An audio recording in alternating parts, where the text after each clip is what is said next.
Oh my gosh, vintage furniture! I love this kind of stuff. You should see my house. It's swarmed with this kind of stuff. Obviously not this nice, but... And you know what else I love? Old photographs. They take us back and allow us to look at life how it once was. But finding old photographs is normally pretty hard, right? Well, Jonathan Horst recently discovers not anymore.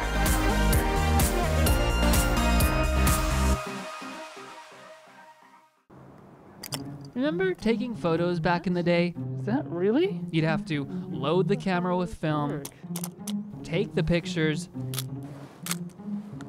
and then when you were done with the measly 25 exposures, you had to wind it all up again. And then you'd bring your film to the developer to get them printed, only to look at them for a couple of days and then throw them into the back of the closet, never to be seen again. But we say a picture is worth 1,000 words, so there are definitely some long lost stories. It's something Chris Foltz, collections manager of the Reach Gallery, knows full well, and it's why they are scanning and posting old photos of Abbotsford online. One of my favorite quotes is Muriel Rukeyser. She said the world is made up of stories, not atoms. And that's absolutely true, to know the detail and the color and the interest in these tiny little events that make up the wonderful history that is Abbotsford. So, Majority of the collection is old photos donated by the Abbotsford News. But that's not what started the whole process. See, a number of years ago, Chris had put up this picture of a 1940s candy price protest on her wall.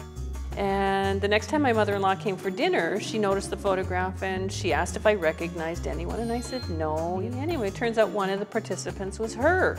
And so I got the whole story on this photograph. And I thought, wouldn't that be great if we could have someone in all the photographs see themselves and tell us those stories?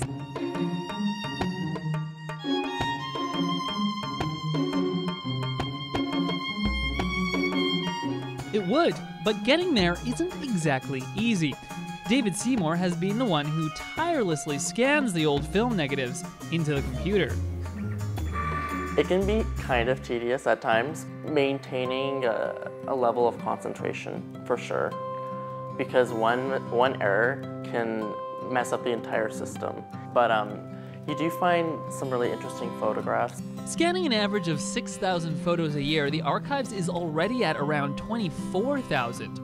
And it means that Abbotsford's very own Throwback Thursday would last for over 450 years. Anyway, it's a great way to connect with the city's past.